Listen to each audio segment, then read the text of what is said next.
या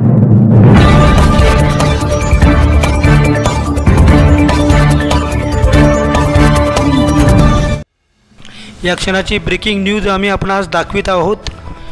कल्याणनगर महामार्गावर आंबेडे गावाजवळ अज्ञात वाहनाच्या धडकेत एका महिलेचा जागीच मृत्यू झाल्याने संतप्त नातेवाईकांनी आरोपीच्या अटकेसाठी टोकवडे येथे आंदोलन करीत महामार्ग रोखून धरला। काटेची वाडी येथील रंजना मोहन ठोंबरे असे मृत महिलेचे नाव असून त्या आपल्या पतीसोबत मोटरसायकलने जात असताना अज्ञात वाहनाच्या धडकेत रंजना यांचा जागीच मृत्यू झाला, तर त्यांचे पती गंभीर जखमी झाले आहेत।